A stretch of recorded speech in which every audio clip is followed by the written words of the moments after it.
Est-ce que vous vous demandez quel est le rôle des serveurs dans le monde de l'informatique? Car dans ce cours de formation, nous allons voir les différents types de serveurs, leurs rôles essentiels et comment ils fonctionnent. Que vous soyez technicien, entrepreneur ou cadre, je vous invite à plonger dans l'univers des serveurs et de comprendre comment ils facilitent la gestion de données, la sécurité et bien plus encore.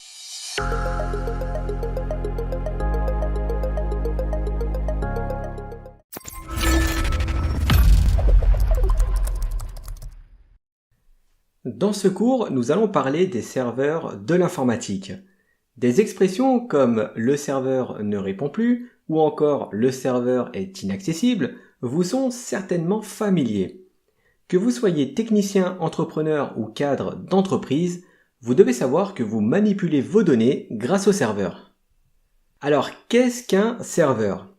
Eh bien, c'est très simple. C'est le super ordinateur doté de technologies qui vous fournit toutes les données dont vous avez besoin et tout ça 24 heures sur 24, 7 jours sur 7. Par exemple, si vous souhaitez envoyer un courrier électronique ou accéder à une base de données, eh bien, ce sera un serveur qui vous fournira ces différents services. Il faut savoir que le serveur vous donnera les infos ou données que si vous le lui demandez. C'est-à-dire que ce sont vos requêtes qui permettent au serveur de vous satisfaire. Et c'est à ce niveau qu'intervient le concept de relation client-serveur. C'est-à-dire que le client émet une requête pour que le serveur puisse fournir les services. Maintenant que vous comprenez le principe, voyons à quoi ça ressemble. Physiquement, le serveur ressemble à un tiroir qui est inséré dans une grande armoire qu'on appelle aussi une baie informatique. À l'intérieur de ces serveurs, eh bien je dirais qu'il n'y a rien de sorcier, car vous retrouverez les mêmes composants qu'un simple ordinateur. Maintenant que les bases sont posées sur les serveurs, nous allons voir les différents types de serveurs ainsi que leurs rôles. Et on va commencer par le serveur web qui permet le stockage et la mise à disposition des pages web sur Internet ou l'intranet. Pour que ces pages puissent s'afficher correctement, il faut utiliser un langage de programmation. Et l'un des principaux langages utilisés par les serveurs web, c'est le HTML. Le serveur web utilise aussi différents protocoles de communication pour pouvoir vous envoyer la page que vous lui demandez. Le serveur web peut être soit un logiciel de service ou bien un serveur informatique. Dans certains cas, les deux peuvent être combinés. Généralement, le serveur web est relié directement à Internet pour pouvoir héberger des ressources comme des pages web, des images, vidéos, etc. Ces ressources peuvent être soit statiques ou bien dynamiques. Dans une ressource statique, les pages web sont servies telles quelles. Et dans une ressource dynamique, elles sont construites à la demande par le serveur. Passons maintenant au serveur de fichiers qui permet de partager des fichiers entre le personnel d'une même entreprise. Pour rentrer plus en détail dans son fonctionnement, nous avons un ordinateur central qui est configuré pour jouer le rôle de serveur et plusieurs PC qui jouent le rôle des clients. Le serveur de fichiers est un peu le pilier de l'entreprise car l'ensemble des ordinateurs se connectent à celui-ci pour récupérer les fichiers partagés en commun. Passons maintenant au serveur d'impression qui permet simplement de partager une ou plusieurs imprimantes entre plusieurs utilisateurs d'un même réseau. En fait, le serveur d'impression permet à une imprimante de se connecter à un réseau local plutôt qu'à un seul ordinateur.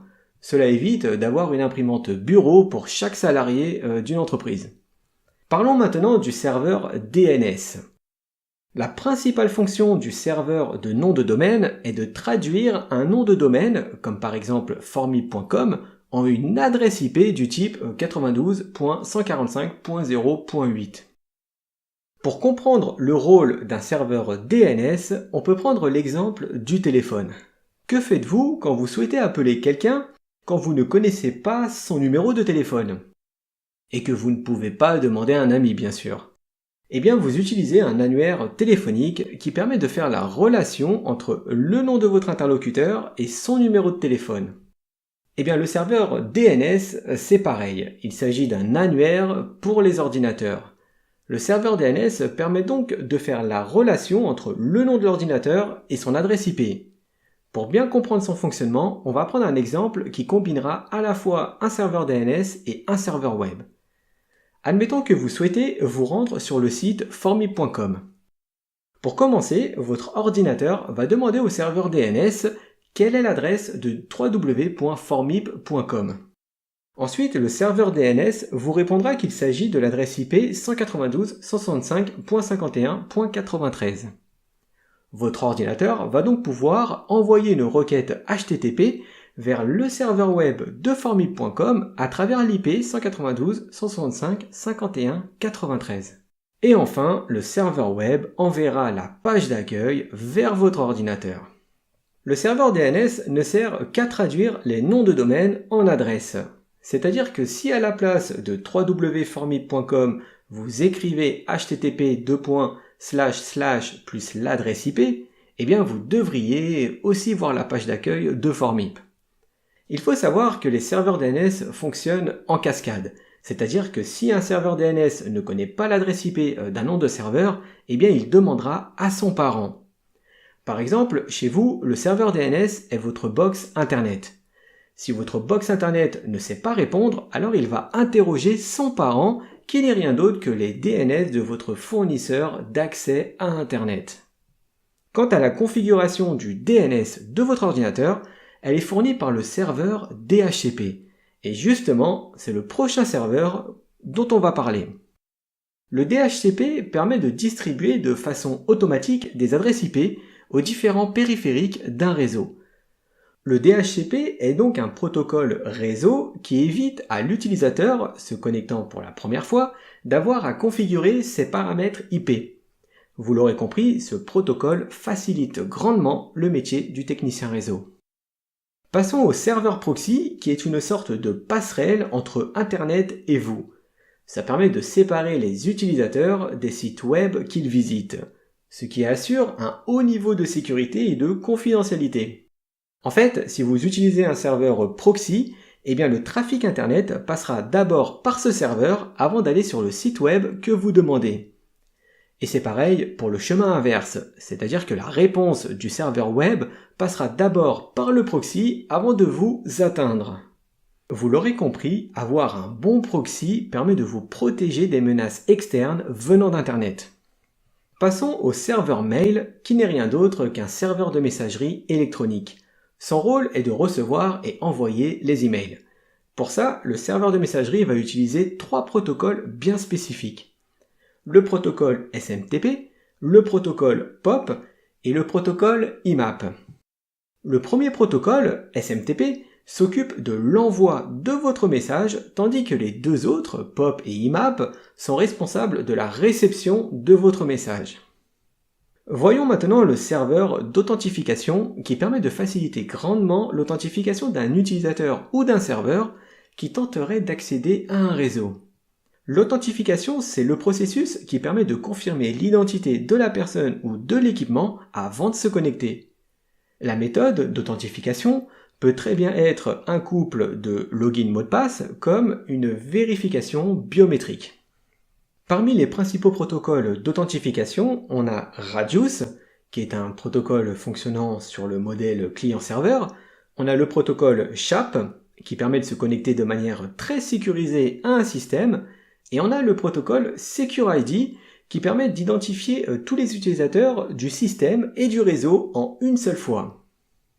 Et on va terminer ce cours par le serveur syslog qui permet d'envoyer des fichiers du journal système ou des événements vers un serveur dédié qu'on appelle un serveur syslog.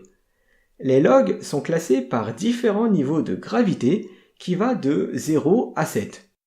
En premier, on a les messages d'urgence, qui indiquent que le système est complètement HS. En second, les messages d'alerte, qui demandent une intervention immédiate. Ensuite, on a les messages critiques, qui informent d'une erreur critique sur le système. Après, il y a les messages d'avertissement, qui permettent d'informer qu'une erreur peut arriver si aucune action n'est faite. En 5, on a les messages d'événements, ce sont des notifications de signalement. En 6, les messages d'information, c'est-à-dire que ce sont juste des logs pour informer l'état du système. Et en 7, l'état de debugging qui recense toutes les actions entreprises du système. Avant de terminer le cours, nous allons parler des appliances Internet. C'est simplement un appareil qui est capable d'accéder facilement à des services Internet. En fait, on peut le voir comme un serveur, sauf que l'appareil sera spécialisé principalement sur une seule tâche bien précise. L'UTM est un exemple d'appliance Internet. Les initiales UTM se traduisent en français par Gestion unifiée des menaces. Vous l'aurez deviné, c'est une solution de sécurité tout en un. C'est-à-dire que c'est un appareil capable de fournir plusieurs fonctions de sécurité en un seul point du réseau. Une appliance UTM permet donc de réunir plusieurs fonctions de sécurité comme un logiciel d'antivirus, un logiciel anti-espion, une protection anti-spam et un pare-feu. Mais il est aussi capable de fournir une prévention et une détection sur les intrusions et il dispose aussi d'un filtrage sur différents contenus, comme Internet par exemple. En gros, il joue aussi le rôle de proxy. C'est donc une solution tout en un qui permet d'éviter de faire appel à plusieurs fournisseurs pour gérer ces différents services. Un autre avantage d'avoir un système qui centralise plusieurs services, c'est que ça permet de réduire l'administration à un seul segment. C'est-à-dire que les administrateurs réseau se connecteront à une seule console centralisée pour gérer plusieurs services. Passons à une autre appliance qui est l'IDS. Il s'agit d'un système permettant de détecter les intrusions. L'appareil va recevoir une copie de l'ensemble du trafic réseau pour pouvoir ensuite l'analyser et voir s'il y a du code malveillant. Il faut noter que l'IDS est un appareil hors ligne, c'est-à-dire qu'il sera capable que de détecter le trafic malveillant ou tout type d'activité d'intrusion. Comme il est hors ligne, il sera incapable d'arrêter ce type de trafic. Tandis que l'IPS, lui c'est un appareil qui s'aligne sur le trafic réseau et peut l'analyser en temps réel. Il est donc capable d'arrêter le code malveillant. Et pour terminer ce cours, on va parler de système hérité, qui est en fait un appareil informatique obsolète mais toujours utilisé. C'est-à-dire que ce type de techno ne permet pas d'être compatible avec d'autres appareils. On va dire que c'est un appareil qui ne progresse pas et qui fait uniquement ce pourquoi il était destiné. Alors on pourrait se poser comme question, à quoi bon garder ce type d'appareil qui n'est pas capable de suivre l'évolution rapide du monde de l'IT? Eh bien en fait, il y a plusieurs raisons. Ça peut être à cause d'un problème d'investissement. Même si la maintenance d'un vieux système peut revenir très cher, eh bien son remplacement risque de demander un sacré investissement. Ça peut aussi être à cause de la peur de changer de système. Si l'appareil est utilisé par de nombreux employés, eh bien il peut y avoir un certain risque à le remplacer. Et la dernière raison porte sur la difficulté de migrer vers un autre système. Parce qu'il est fort probable, vu son ancienneté, que le langage de programmation soit aussi obsolète, ce qui risque de rendre difficile de trouver une personne avec les bonnes compétences.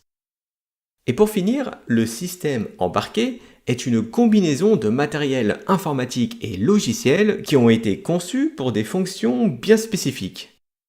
Comme exemple de système embarqué, on a les automobiles, les téléphones portables, les machines industrielles, mais aussi les équipements médicaux.